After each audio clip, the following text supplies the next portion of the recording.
Hi there, my name is Dr. Hayo and I'm a Senior Professor of Education, and by this point I have supervised, examined and chaired examinations of well over 100 doctoral students from many different countries around the world. And today I want to share with you some tips and strategies for how you can best prepare yourself for the oral examination. There are a lot of differences between countries and institutions about how the oral examination plays out. Sometimes they are held in public, sometimes they're in a closed session, but there are also a lot of similarities, and I see a lot of students make the same mistakes over and over again. So here we are, tip number one. See the conversation as an opportunity for dialogue. You are about to enter the academic profession as an equal, as a peer to the people who will be examining your dissertation. You may not quite feel like it yet, but you are. You are about to complete your PhD or EdD. You are an expert in this field. So when you go into the conversation, try and not think of it as a judgment or as an adversarial, aggressive process, even if the questions may be quite critical and quite strongly worded sometimes.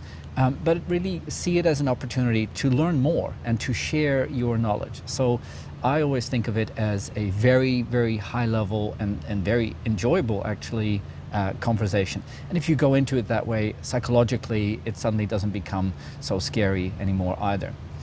The second tip is to prepare your presentation with an emphasis on the introduction and the conclusion rather than the literature review, methodology and results. Why do I say this? Well, the examiner, the chair, of course the supervisor, whoever else is there has probably read your dissertation. So you repeating the fairly general information that is in there, such as all the previous studies that have been done and the methodological details about what you did, when, where and how, are known to your listeners. So instead, it's much more beneficial for you, and also actually much more fun for the examiners, if you take this as an opportunity to connect with your examination panel at a more personal level. And I find that a really good way to do that is by emphasizing the introduction. Why did you do this study? Why do you think this topic is so interesting? What made you excited about it in the first place? And then, related to the previous point, examiners also really like to see that you're able to step away from your own study in isolation and that you're able to put it into a broader context. So not just what did I find, but what does all of this mean for the field as a whole? What have I learned that other people could benefit from? What are some of the mistakes that I made, because we all make mistakes in research, every project has its limitations, that others might be able to avoid? And a related point to this is showing that you yourself have become more aware of your own limitations, that you have learned things about yourself as a researcher, as a thinker, and that's a very, very useful point to share with the examination panel. It just makes the whole conversation more personalized, but more importantly, it shows evidence of you being able to reflect metacognitively on your study. Another suggestion is to very carefully read the external examiner's reports before the oral examination, if you receive it. Most students do, but not everyone. But if you do, try and incorporate into your presentation some of the responses to the concerns and questions that the examiners have raised.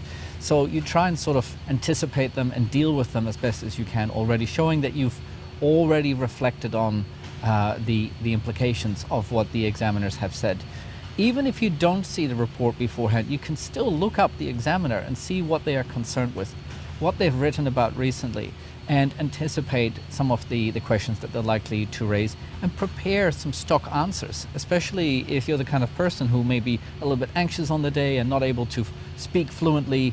Having some pre-prepared responses in your head ready to rely on is very, very helpful. The most important advice, however, is probably this: try not to be defensive.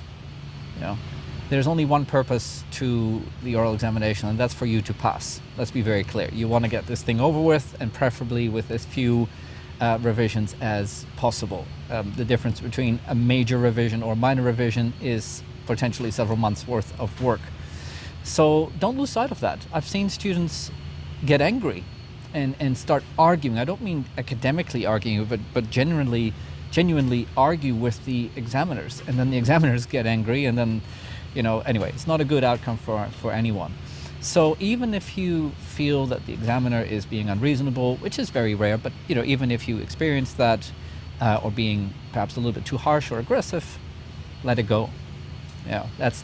Doesn't matter. It's just a couple of hours of your life. You'll get over it. Try and respond calmly, and try not to be defensive. Of course, if it's a really small point, just let it go. Just accept it. If it is more fundamental, though, you stand your ground. You know what you're talking about, you know what you've done, and you calmly and logically and clearly just lay out your points, but do so in an academic way. You want to engage critically, not be critical. The final words of wisdom are to enjoy the process. I know that might be a little bit difficult for some of you, but you've worked years to get to this point. This is your moment to shine. Experts have taken time to engage with your work and are about to have an extensive, intellectually stimulating dialogue with you about that. That's a really fantastic opportunity. So try and relax into the conversation. Don't relax, but relax into the conversation. Put a smile on your face, even if it's just internally. It actually shines through. It helps you to calm down. And just remember, you've worked so hard to get here. Now let this be your moment.